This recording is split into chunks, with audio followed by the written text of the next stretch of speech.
أعوذ بالله من الشيطان الرجيم بسم الله الرحمن الرحيم واللاتي يأتين الفاحشة من نسائكم فاستشهدوا عليهن 4 منكم فإن شهدوا فأمسكوهن في البيوت حتى يتوفاهن الموت أو يجعل الله لهن سبيلا صدق الله العظيم. سورة النساء سپارہ نمبر 16 د سپاری رکوع نمبر 14 او د سورۃ رکوع نمبر 3 آیت نمبر 15 تا 18. شاده مکمل رکوع کی د وارثانو د میراث د حصو تفصیلی بیان ذکر شو سیبا. اوس پدی رکوع کی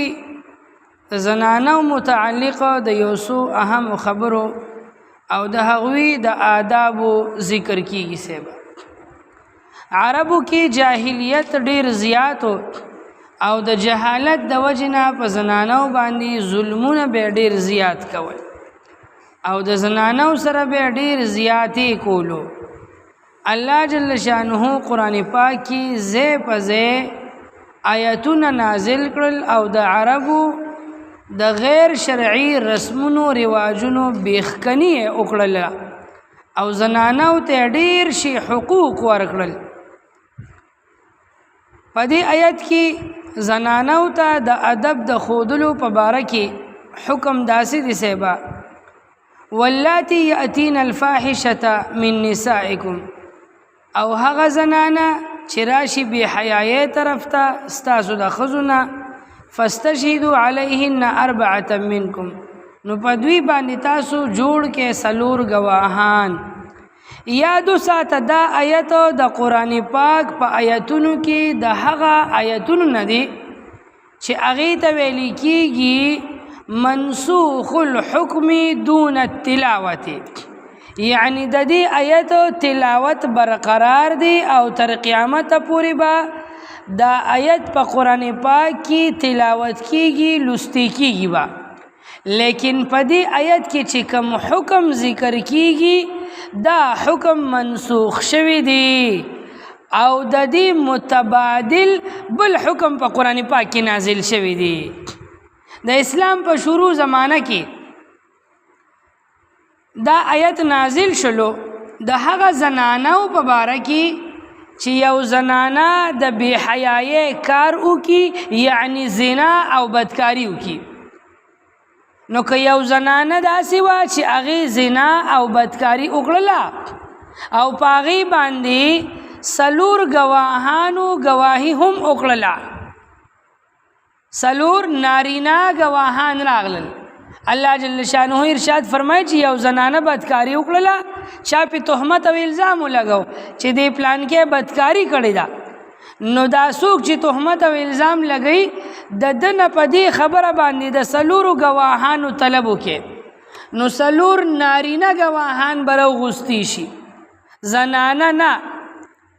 او دا 4 نارینه گواهان چې گواهی وکړي چې او واقعي دا مونږ په دې خپلو سترګو لیدلې ده چې د پلان کې سړي سره بدکاري کړې ده، په زنا هم لیدلې ده، نو د دې زنانه سزا دا ده.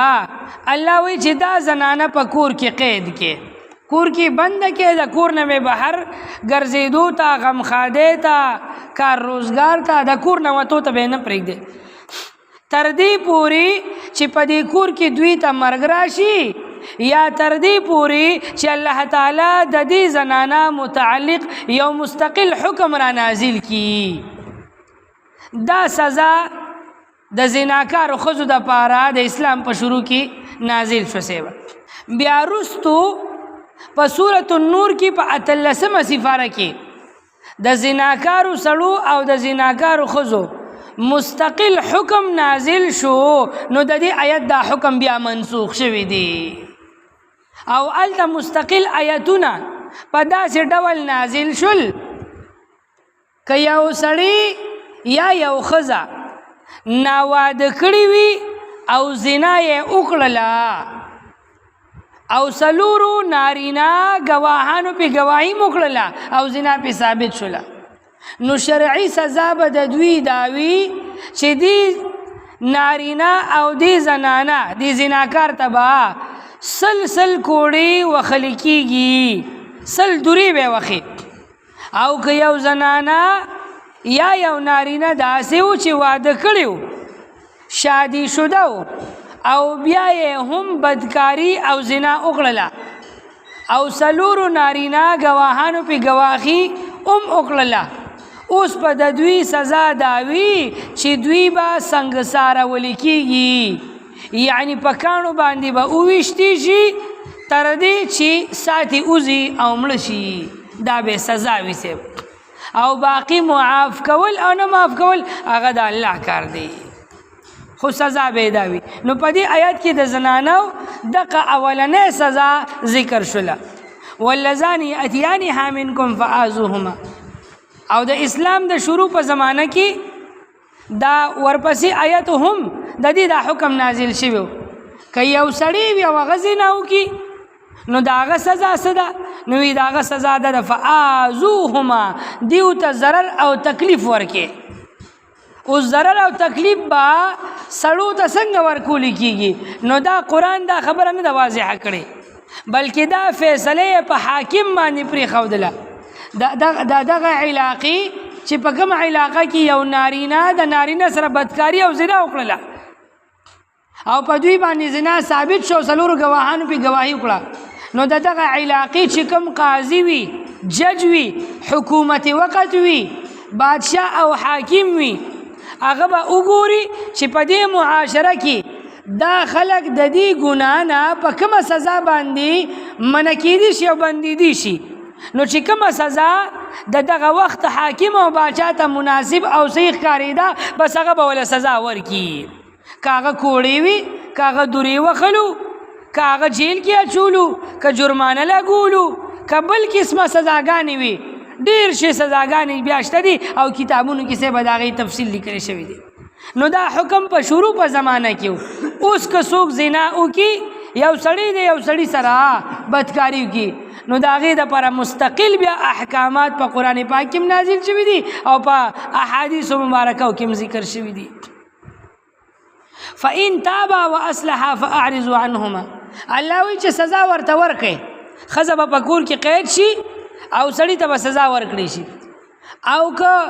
د سزا ورکولو نه پس دوی ستومانه شول په دې خپله ګناه باندې او توبې وویستله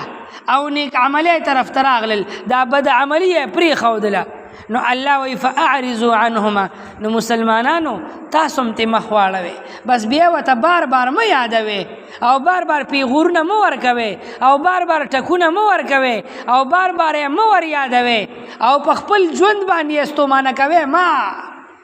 چې سزا مو ورته میلاو شوه او توبې مو ویستله د ګناه نه نو بس پرېږدی خپل ژوند تېرولو ته یې پرېږدی چې خپل وخت تېروي او که نه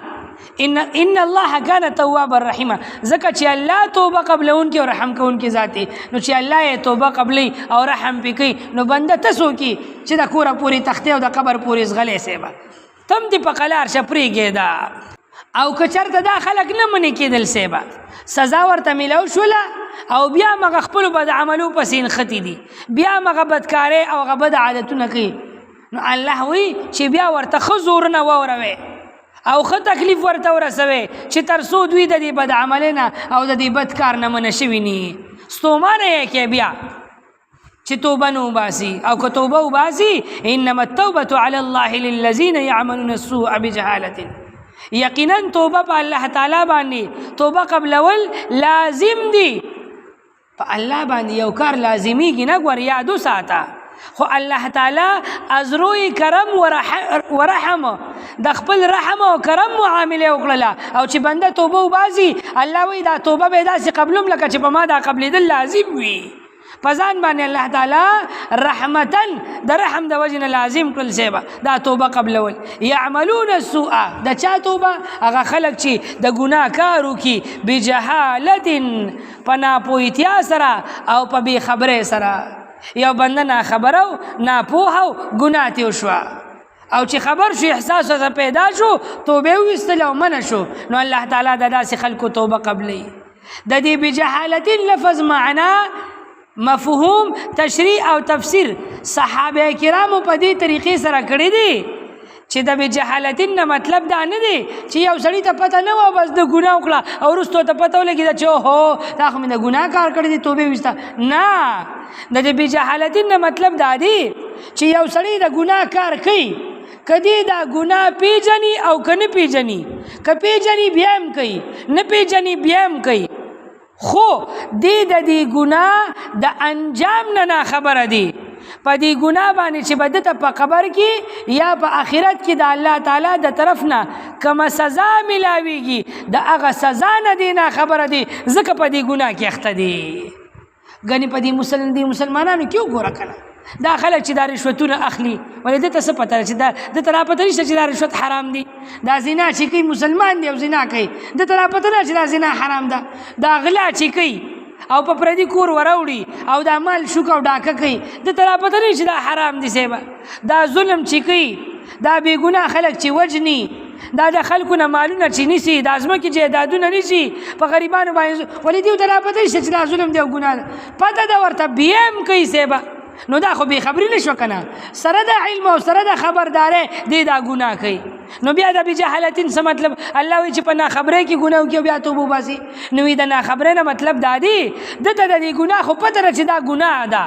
لیکن په دې ګناه چې به دته کومه سزا ملاویږي د هغه سزا د حقیقت نه دی نه دی خبر. هغه سزا د په خپلو سترګو لیدلې نه ده په خپلو غوږونو اورېدلې نه ده په خپل وجود یې محسوسه کړې نه ده د هغه سزا نه خبره دی. نو ځکه په دې ګناه باندې زړه ور روان دي او ګناه کوي. نو د دې مطلب اوس دا شو صاحبه که یو څوک ګناه په ناخبرۍ کې کوي او که په خبردارۍ کې کوي دی ناخبره دی د ګناه د سزا نه. الله تعالی وایي چې دی په داسې حالت کې ګناه وکړي ثم یتوبون من قریب او بیا زر توبه وباسي زر ورته احساس پیدا شو توبه ویستله فاولئک یتوب الله علیهم الله یې توبه قبلي یتوبون من قریب زر توبه قبلي. د دې زر نه څه مراد دی چې څونه وخت پس دی توبه باسي توبه به قبول شي. وی حضور پاک نه صحابه ته پوښتنه وکړه چې یا رسول الله یتوبون من قریب زر توبه باسي د دې زر توبې نه څونه موده مراد ده یو سړی ګناه وکړه نو څونه وخت پس توبه باسي نو دا به زر توبه وي. پیغمبر علیه الصلاۃ والسلام ارشاد وفرمایل چې د مرګ نه مخکې توبه باسي بس دا زر توبه ده یعنی تر مرګه پورې دی بنده سره مهلت شته. الله تعالی ورته صبر کوي حلیم ذات دی فورا یې نه رانیسي تر څو چې د ده زنکدن نه وي شروع شوي دا خپې یې نیغې شوي نه وي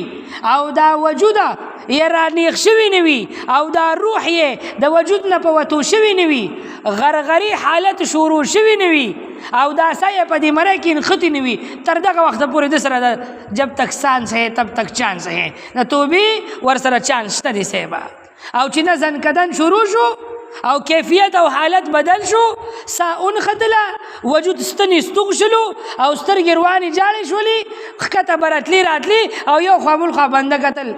نو بیا د آخرت هغه منظرونه د ته را په مخامخ شو صاحبه. بیا خو فرشتې چار چاپېره ودرېدلې نو چې د زنکدن حالت شروع شو نو بیا خدار څه په خپلو سترګو لیدل نو که په دغه وخت کې بیا دې توبه وباسي نو الله وایي ولیست التوبة للذین یعملون السیئات هغه خلکو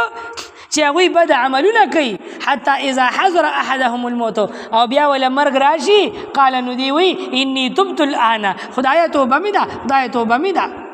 لکه فرعون چې په دریای نیل غرق کېدو نو دوی آمنت بربي موسی و هارون د موسی او د هارون پر رب باندې ایمان راوړی دي نو جبرائیل خټه راواغشته علیهم السلام او په دې خولې کې ورته وروسته الآن اوس توبه وباسي وقد عصیت قبل او سپورې به دې وي انا ربکم الاعلی زه لوی خدای یم. نو د زنکدن توبه بیا نه قبلیږي ښه د زنکدن نه چې لږ غوندې کې مخکې توبه وباسي نو بس دا توبه به قبلیږي. او د زنکدن نه دوه حالتونه مراد دي صاحبه یادو ساته که یو بنده داسې حالت ته ورسېدو که نه چې دته د مرګ یقین پیدا شو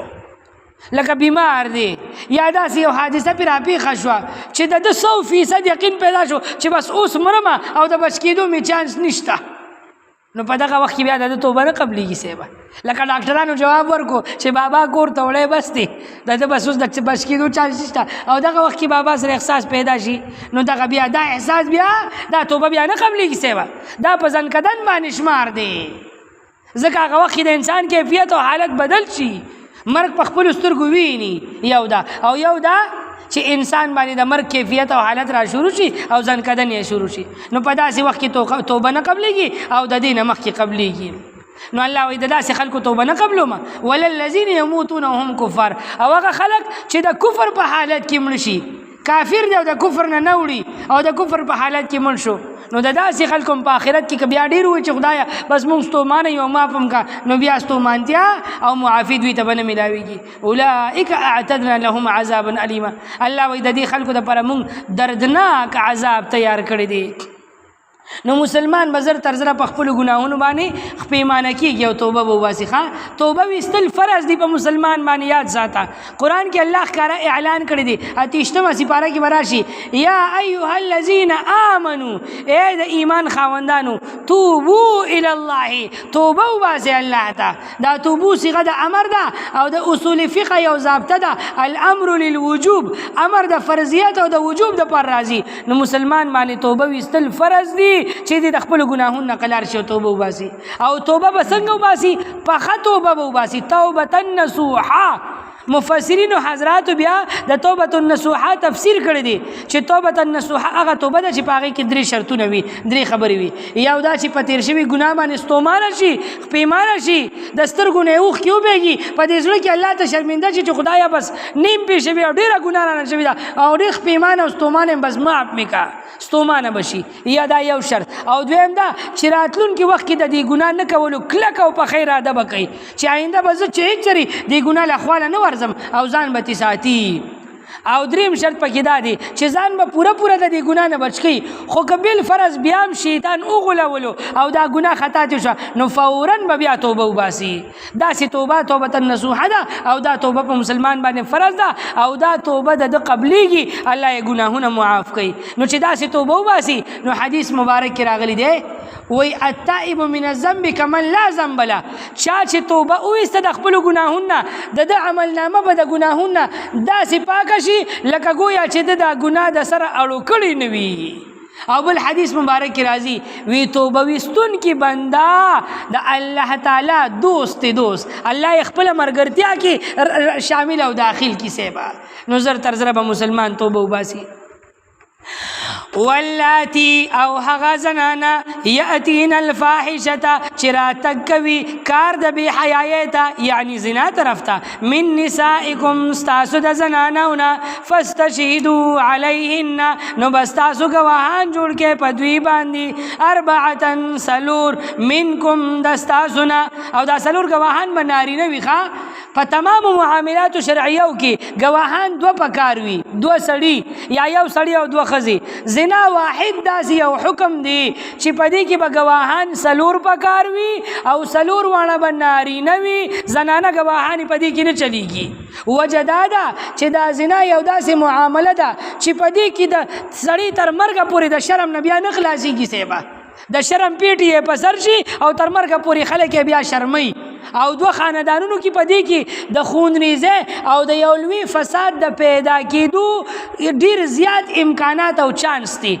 او خزو کې دا حسد زیات وي او دوی په ایمان ډېرې کمزوري وي نو ښځې په نن څه خبره باندې مرور شي نو بیا په یو بل باندې تهمتونه لګوي سیبه خواښې په انګور باندې او انګور په خواښې باندې او بن په بن باندې او یور په اندرور باندې او اندرور په یور باندې په یو بل باندې تهمتونه او الزامونه لګوي نو ښځې په دې معاملاتو کې لږې کمزوري دي الله په دې ګواهۍ کې دوی رسته کړي دي او سړي یې را مخکې کړي دي.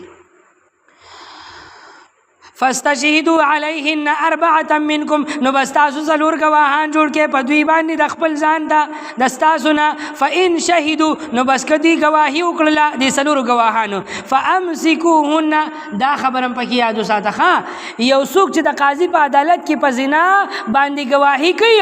نو مجمله خبره بنه کوي مبهمه خبره بنه کوي چې مولوی دل چې دوی د ابو ساړو شاته لاړل په دې باندې زنا نه ثابتېږي سیبا یا مولوی دل چې دوی هغه پلان کې کندر ته ورول نه داسې گواهی به کوي چې ما دا سړی او دا ښځه په داسې کیفیت او حالت کې لیدلی دي لکه د رانجو سلی چې د رانجو په ډبې کې او په بوتل کې پروت وي سیبا داسې ښکاره واضح الفاظو کې به د قاضي په عدالت کې گواهی کوي نو بیا به زنا ثابتېږي سیبا داسې گپ شپ نه دی د بل بنده د ژوند او د عزت سوال دی سیبا بل بنده به پکې سر خوري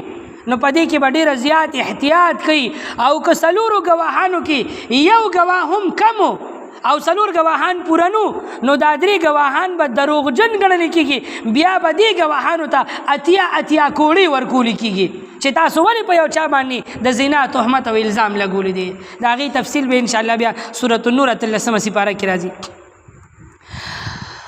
فإن شهدوا نو بس که چرته دوی گواهی وکړله فامسکوهن نو تاسو قید کې دا زنانه فی البیوت په کورونو کې حتی یتوفاهن الموت تر دې چې راشي دوی لره مرګ او یجعل الله لهن سبیلا یا وګرځي الله تعالی د دوی دپاره سلاره څه حکم واللذان او هغه دوه نارینه یأتیانها چې راتګ کوي زنا طرف ته منکم د ستاسو نه فآذوهما نو دوی ته ضرر او تکلیف ورکې چې منشي سزا ورکې فإن تابا نو بس که چرته دوی توبه وویستله واصلح او نیک عمل یې وکړلو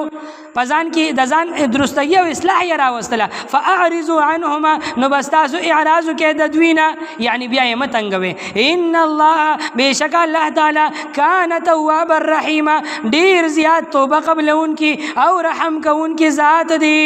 انما التوبة بېشکه توبه قبلول علی الله لازم دی په الله تعالی باندې للذین د هغه خلکو دپاره یعملون السوء څوک چې کار د ګناه کوي بجهالت په بېخبرۍ کې